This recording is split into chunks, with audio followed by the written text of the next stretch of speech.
Hello दोस्तों, मैं हूं दिनेश। आप देख रहे हैं दिनेश चरपटा यूट्यूब चैनल। तो दोस्तों, कहानी की शुरुआत एक छोटे से गांव के एक परिवार से होती है। यह परिवार गांव से शहर जा रहा था। परिवार में पिता रमेश, माँ सविता और उनका बेटा रोहन थे। रमेश ने एक पुरानी सेकेंड हैंड गाड़ी खरीदी थी और उस दिन वे उसी गाड़ी से सफर पर निकले थे। रात का समय था। चारों ओर घना अंधेरा छाया हुआ था और गांव की कच्ची सड़क पर गाड़ी तेजी से भाग रही थी। गाड़ी का इंजन हल्की आवाज कर रहा था, लेकिन रमेश ने इसे नजरअंदाज किया और गाड़ी को आगे बढ़ाते रहा। कुछ समय बाद अचानक गाड़ी के पीछे से एक अजीब सी आवाज आने लगी, जैसे कोई बच्चा धीरे धीरे हंस रहा हो। रमेश ने इसे पहले तो हवा का झोंका समझा, लेकिन फिर सविता ने भी वही आवाज सुनी। क्या तुमने भी सुना? सविता ने घबराते हुए पूछा। रमेश ने उसकी बात को नजरअंदाज करते हुए कहा, कुछ नहीं, शायद टायर से आवाज आ रही होगी। रोहन, जो पीछे की सीट पर सोया हुआ था, अचानक जाग गया और बोला, माँ, कोई मेरे बगल में बैठा है। सविता का दिल एकदम जोर से धड़कने लगा। उसने पीछे मुड़कर देखा, लेकिन वहां कोई नहीं था। रोहन ने फिर कहा, वो बच्चा मुझे देख रहा है और हंस रहा है। सविता ने रमेश को तुरंत गाड़ी रोकने के लिए कहा।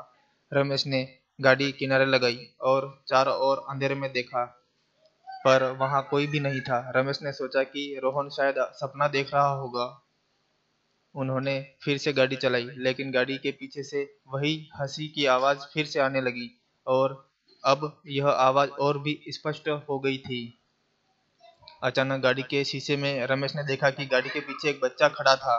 उसकी आंखें चमक रही थी और वह गाड़ी के पीछे दौड़ रहा था। रमेश का चेहरा सफेद पड़ गया। उन्होंने तेजी से गाड़ी की गति बढ़ाई, लेकिन वह बच्चा उतनी ही तेजी से उनके पीछे पीछे दौड़ता रहा। रोहन जोर जोर से चिल्लाने लगा, माँ, वो बच्चा मेरे पास आ रहा है। सविता ने रमेश से कहा कि वे तुरंत गाड़ी रोक दें, लेकिन रमेश अब भी गाड़ी नहीं रोकना चाहते थे। उनकी आंखों में डर साफ झलक रहा था। वे जितनी तेजी से गाड़ी चलाते, वह बच्चा उतनी ही तेजी से उनके पीछे आता। कुछ मिनटों बाद गाड़ी के अंदर एक भयानक ठंड महसूस होने लगी। सविता ने देखा कि रोहन कांप रहा था और उसका चेहरा नीला पड़ने लगा था। सविता ने रोहन को अपनी ओर खींचा और उसे कसकर पकड़ लिया। तभी अचानक वह हंसी की आवाज बंद हो गई और गाड़ी के चारों ओर सन्नाटा छा गया। रमेश ने हिम्मत जुटाकर पीछे मुड़कर देखा, लेकिन अब वह बच्चा नहीं था। गाड़ी के अंदर का माहौल थोड़ा शांत हुआ, पर एक अजीब सा डर सभी के दिलों में बस चुका था।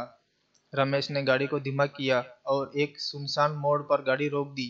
सभी एक दूसरे को देख रहे थे और रोहन शांत हो चुका था, मानो कुछ हुआ ही न हो। रमेश ने सोचा कि शायद यह उनका वहम था या फिर कोई सपना। वे अब गाड़ी से उतरने का साहस जुटा रहे थे। तभी अचानक रोहन की आवाज आई, वो फिर आ रहा है।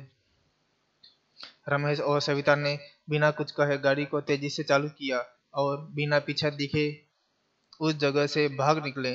उन्होंने तय किया कि वे अब कभी उस रास्ते से नहीं जाएंगे। उस रात के बाद उन्होंने उस गाड़ी को बेच दिया और कभी उस गांव का रुख नहीं किया। यह रहस्य कभी नहीं सुलझ पाया कि वह बच्चा कौन था, लेकिन उस परिवार के लिए वह अनुभव जिंदगी भर की सबसे भयानक रात बन गई। दोस्तों, आपने भी सफर किया होगा। आपको कभी ऐसा महसूस हुआ है? अगर हाँ, तो कमेंट में यस लिखें। वीडियो पूरा देखने के लिए धन्यवाद। और आप अगर इस चैनल पर नए हैं तो चैनल को सब्सक्राइब जरूर करें। Thank you for watching.